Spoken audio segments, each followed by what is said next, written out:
chip-in shot. Dude, out of the bunker. The devil's butthole, dude. I haven't called a bunker anything but that. Devil's butthole, dude. That's the name of that bunker. And so I sank it. It was unbelievable. Right from the bunker into the hole. It was great. So we're on the 17th hole, I want to say, and it's a hole surrounded by water. And then you missed the putt. And it was kind of and you go, darn it, I missed the putt again. Like, it's just been terrible today. When it comes to planning a wedding, most couples are juggling a sacred and stressful trifecta: the budget, the guest list, and the seating chart. Now, amplify that effort to the scale of two megastars, one a record-breaking pop sensation, the other a Super Bowl-winning powerhouse, and you start to get a sense of the pressure in front of Taylor Swift and Travis Kelce. The last few weeks have been a whirlwind for the newly engaged couple, and not just because of the ring. Ever since they revealed their happily ever after intentions to the world, fans have been hanging on every word, every appearance, every hint about how this love story will unfold. And yes, at long last, we've been given a tiny glimpse of what's ahead, straight from Travis himself. On the September 17th episode of his chart-topping podcast New Heights, which he hosts with his brother Jason Kelce, Travis was coerced into talking about wedding plans thanks to a very strategic question from guest Jimmy Fallon. Fallon, avid comedian, lobbed the question with his trademark grin. Are you working on planning the wedding? Travis, never one to hide his competitiveness or humor, responded coolly. That's the next step. That's the next step in it all. Polite? Yes. Detailed? Not at all. But when it comes to Travis, even a breadcrumb feels like a loaf. The subtext spoke volumes.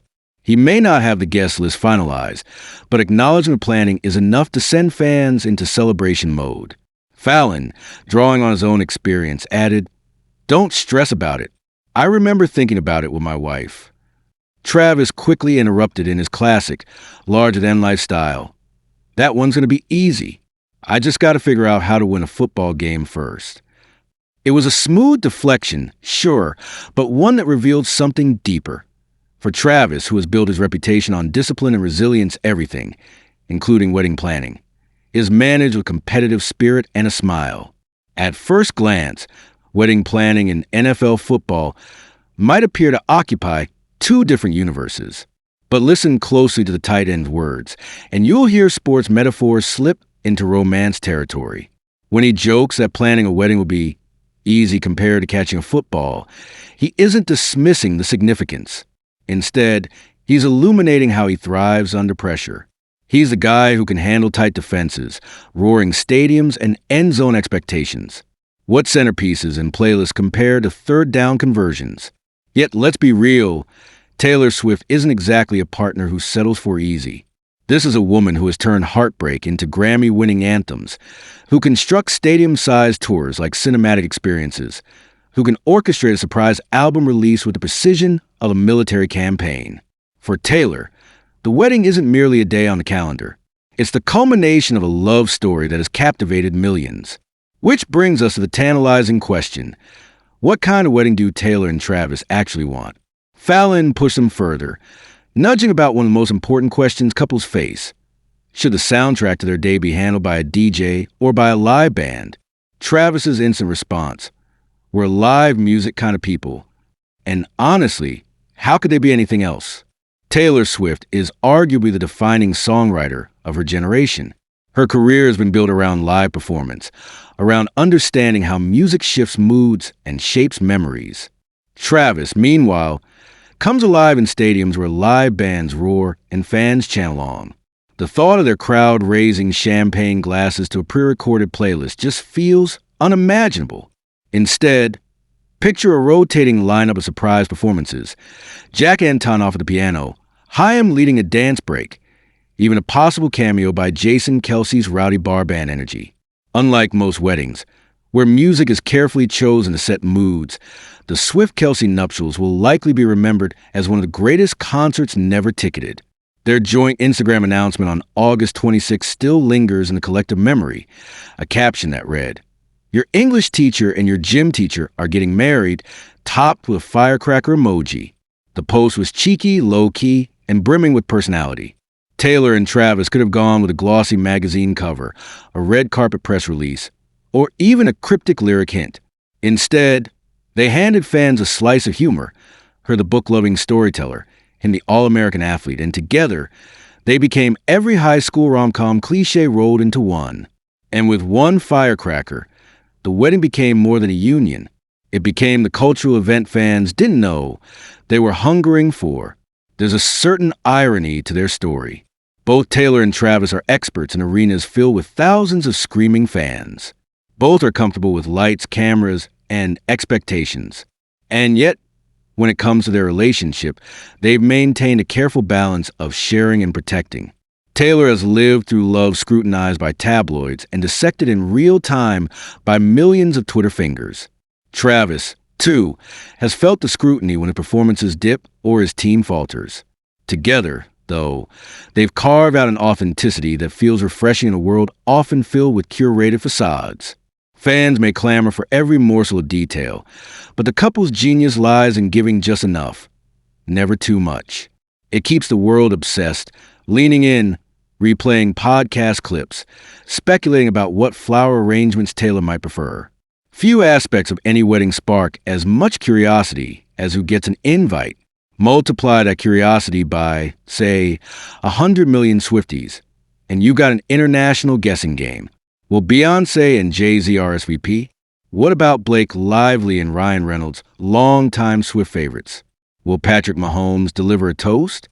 And what of Travis's NFL circle? Coaches, teammates, rivals? Then comes the fun meta question. How do you see the pop superstar next to an offensive lineman when neither has much in common beyond a connection to the couple? The Swiftie corner of the internet is already designing dream seating charts, where Harry Styles shares a table with Andy Reid, and where Selena Gomez clinks glasses with Donna Kelce. Whether any of those fantasies will come true remains to be seen, but one thing is certain. The who's who of this wedding will rival any awards show red carpet. Another compelling piece to watch unfold is the blending of their families. Taylor's parents, known for their warmth and quiet strength, will meet the exuberant, football-loving Kelces in more formal settings than stadium suites. Jason Kelce's booming laugh across a rehearsal dinner table? It's practically cinematic. The Kelces are famously Philadelphia tough, salt of the earth, protective of one another. The Swifts have always nurtured Taylor's gifts behind the scenes, supporting her meteoric rise while safeguarding her grounding roots. Together, these families will bring heart to a day that could otherwise risk being overshadowed by glitter and spectacle. Celebrity weddings aren't new. We've seen opulent spectacles, quick elopements in Vegas, private island ceremonies. But this feels different. Why? Because it fits into a larger narrative the world has been rooting for. The idea that love can flourish in the chaos of fame. Taylor has spent nearly 2 decades crafting albums that detail the Herculean highs and devastating lows of romance. Travis has built a reputation as a charismatic, grounded athlete. Together, they embody both fairy tale romance and real-world relatability. And let's be honest, after years of unpredictable world events, political divides, and daily stresses, watching two people find joy feels like a balm. Their wedding isn't just theirs. It's something millions of people will feel invested in. For now, Travis is laser-focused on football. The Chiefs have stumbled this season, losing their first 2 games, including a high-stakes repeat against the Eagles. I just got to figure out how to win a football game first, he quipped, making it clear where his immediate energies lie. Taylor, in turn, is balancing her never-ending creative machine, new records, and unprecedented tour run. Even whispers of fresh projects. Wedding planning may be the next step, but for now, it's more of a subplot than the main storyline. Still, every coy comment, every cryptic post, every shining glance they share only adds to the anticipation. At its core, this is more than a celebrity headline. It's the story of 2 people finding one another in a world that doesn't always make real connection easy. It's about a pop superstar who has turned personal moments into global touchstones, an athlete who thrives under pressure but never loses his sense of humor. Their wedding, whenever it arrives, will not only be about luxury gowns or majestic ballrooms. It will be about the union of 2 lives, 2 families, 2 worlds, music and sport colliding in harmony. So, yes, the details remain scarce. We don't know the venue or the date. We don't know if Jack Antonoff will DJ or if Jason Kelce will take the microphone for an impromptu serenade. What we do know is this: millions of eyes will be watching, wishing, and celebrating right alongside them. And maybe that's the magic. Because sometimes the most memorable weddings aren't just about vows and rings. They're about the way two people can inspire hope, delight, and curiosity in the hearts of complete strangers. Taylor Swift and Travis Kelce are about to prove that love story.